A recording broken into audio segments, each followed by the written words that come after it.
Assalamualaikum warahmatullahi wabarakatuh. Nama saya Awalia Fajria. Di sini saya akan mereview buku Muslimah Feminis Menjelajah Multi-Identitas karya Nendara Afia.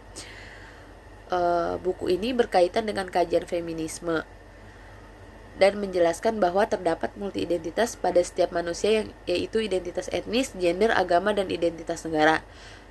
Pada buku ini membahas tentang pengalaman hidup sang penulis dengan berbagai identitas yang melekat pada dirinya. Buku ini bukan sebuah fiksi, melainkan sebuah biografi intelektual dan spiritual.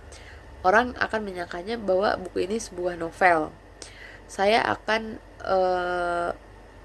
melihat dari beberapa perspektif. Yang pertama, perspektif biografi.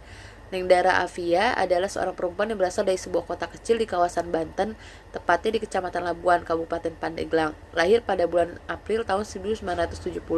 Anak pasangan dari ibu seorang guru agama dan ayahnya seorang ulama, seorang pemimpin pesantren sekaligus juga pemimpin masyarakat. Keluarganya menganut aliran Nahdlatul Ulama NU dan sangat kental keagamaannya. Ayahnya meneruskan mengelola pesantren dan madrasah ibtidaiyah yang telah dirintis oleh kakek buyutnya.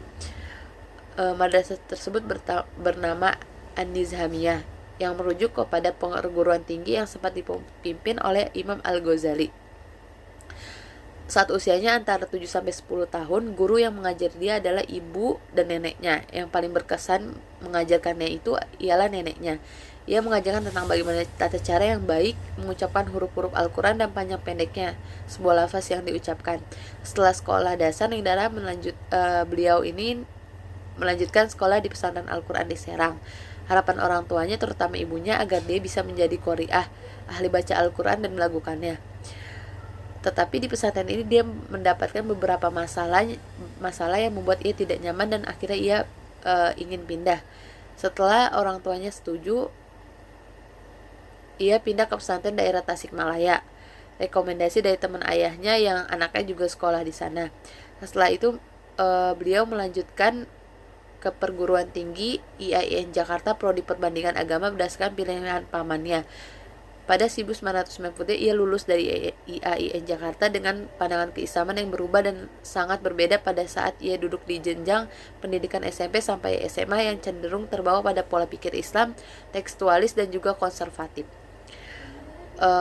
Terus dari perspektif fenomenologi yang terdapat pada buku ini ialah peristiwa yang beliau alami di pesantren sehingga membuat beliau pindah pesantren. Ada beberapa alasan. Yang pertama, karena pendidikan keagamaan yang diberikan hanya membaca Al-Quran beserta seni melakukannya. Yang kedua, beliau mulai tidak cocok dengan model pengajian usroh karena membuat Islam yang ia maknai membatasi ruang gerak dan melihat segala sesuatu dengan cara pandang yang halal dan haram. Metode pengajian kelompok ini bersifat doktriner dan tidak ada dialog gitu.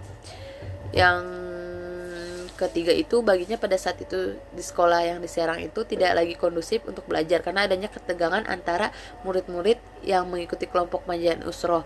Siswi-siswi yang tergabung dalam kelompok usroh disebut sebagai gerakan tutup mulut dan gerakan tanpa bentuk. Terus dari sudut pandang penelitian kualitatif berperspektif gender sebagai pengelola media milik organisasi besar Islam di Indonesia, yakni Warta NU PBNU, di situ efektif untuk mensosialisasikan gagasan-gagasan kesetaraan gender bagi masyarakat yang dikenal sebagai muslim tradisional. Beliau juga terlibat dalam diskusi-diskusi yang diselenggarakan Kalyama Mitra, sebuah LSM perempuan pertama di Jakarta yang kritis terhadap kebijakan pemerintahan Orde Baru dan organisasi solidaritas perempuan, sebuah organisasi perempuan yang saat ini memfokuskan programnya pada persoalan buruh migran. Pada saat kuliah, beliau aktif di forum mahasiswa Ciputat Farmaci. Pada saat itu beliau mengenal dan mendalami feminisme dan terlibat dalam lembaga swadaya masyarakat perempuan. Beliau sadar bahwa banyak sekali masalah ketidakadilan kepada perempuan di Indonesia. Dari keterlibatannya dengan LSM perempuan tersebut, ia mencoba merefleksi diri dalam pusaran keluarga kiai dan tokoh-tokoh agama lainnya. Sangat melekat dengan kultur pengutamaan laki-laki sama dengan patriarki.